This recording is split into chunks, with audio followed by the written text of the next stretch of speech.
तो कथा की शुरुआत हुई। डे बाय डे खूब आनंद आने लगा, खूब भीड़ वहां पर बढ़ने लगी। एक दिन सायंकाल के समय जब कथा विराम हो गई, नारद जी ने सनकादि ऋषियों से पूछा कि महाराज, कोई ज्ञानवान व्यक्ति इस कथा को श्रवण करे, उसका उद्धार हो जाए, इसमें कोई बड़ी बात नहीं है।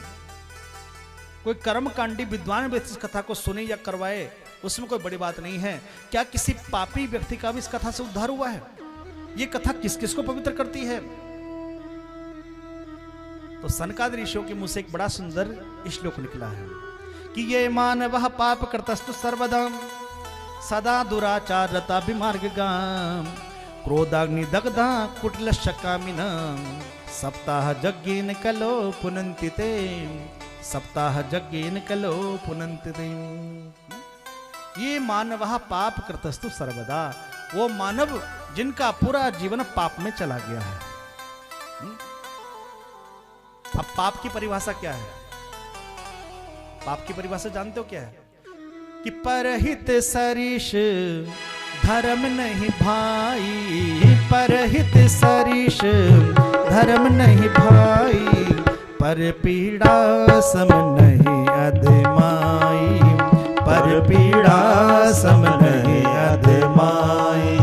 परहित सरिष धर्म नहीं भाई, परहित सरिष धर्म नहीं भाई, पर पीड़ा सम नहीं अधमाई, पर पीड़ा सम नहीं अधमा।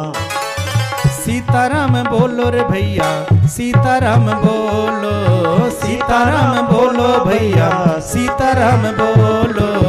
राजा राम बोलो भैया, राजा राम बोलो, राजा राम बोलो भैया, राजा राम बोलो। देखो सब लोग बोला करो, देखो है ना, बोलोगे, देखो शब्द का बो लो, बोया रहेगा तभी तो काटोगे, है ना, संकोच नहीं करना है। ऐसा तो नहीं कि मिश्री मुंह में रख रख किस लिए बोलाने जा रहा है ना? तो सबको परमात्मा ने सुंदर सी मीठी सी आवाज दी है, तो उस आवाज का सदुपयोग करना चाहिए। तो जरा बोलो क्या? सीताराम बोलो रे भैया, सीताराम बोलो, सीताराम बोलो भैया, सीताराम बोलो। राजा राम बोलो भैया, राजा राम बोलो, राजा राम बोलो भैया, राजा राम बोलो। ओम नमः शिवाय, हरि ओम नमः शिवाय, ओम नमः शिवाय, हरि ओम नमः शिवाय, ओम नमः शिवाय, हरि ओम नमः शिवाय, ओम नमः शिवाय, हरि ओम नमः शिवाय, ओम नमः शिवाय, हरि ओम नमः शिवाय, ओम नमः शिवाय, हरि ओम नमः शिवाय, हरि ओम नमः शिवाय, हरि ओम नमः शिवाय, हरि ओम नमः शिवाय नमः। एक बार बोलो राधे राधे, दोनों हाथ उठा के बोल दो। तो परहित सरिष धर्म नहीं भाई, और पर पीड़ा सम नहीं अधमाई। तो पाप की परिभाषा क्या है और पुण्य की परिभाषा क्या है? पुण्य की परिभाषा परहित सरिष, दूसरों का हित करना, वही है पुण्य। और पाप की परिभाषा क्या है? पर पीड़ा सम नहीं अधमाई, दूसरों को पीड़ा पहुंचाना। अब पीड़ा चाहे वो वाणी के द्वारा है और चाहे किसी को चाकू छुरे के द्वारा है, किसी की हत्या करना वही पीड़ा ही है। तो ये मानव पाप करतस्तु सर्वदा, जिनका जीवन सदैव पाप में चला गया है। सदा दुराचारता विमार्गगाम, जो विमार्गी हो गए हैं। क्रोधाग्नि दग्धम, जो क्रोध में जलते रहते हैं।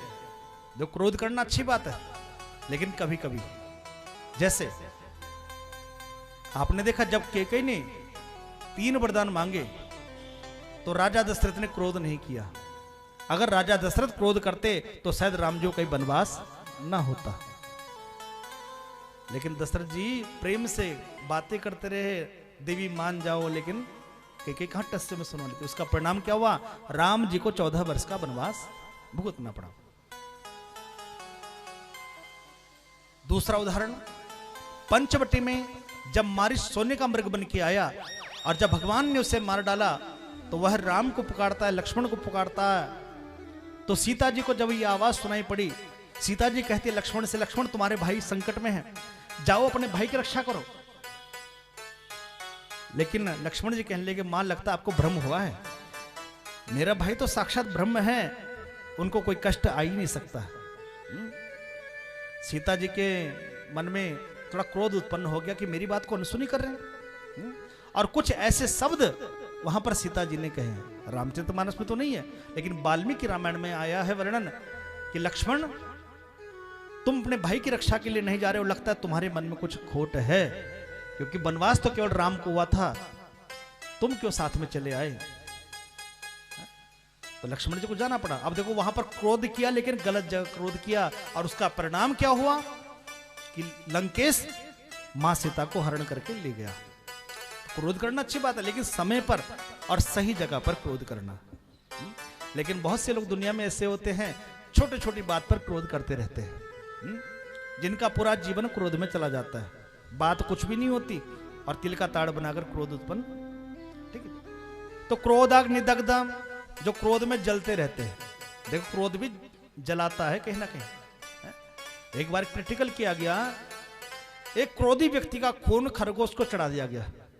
अब जब खरगोश को खून चढ़ा दिया गया, थोड़ी देर पश्चात खरगोश उछलने लगा, भाई दांत किटकनाने लगा, कभी इधर उछलने कूदने लगा, और थोड़ी देर पश्चात बेचारा खरगोश मर गया, क्योंकि उस क्रोधी व्यक्ति का खून जहरीला हो गया था।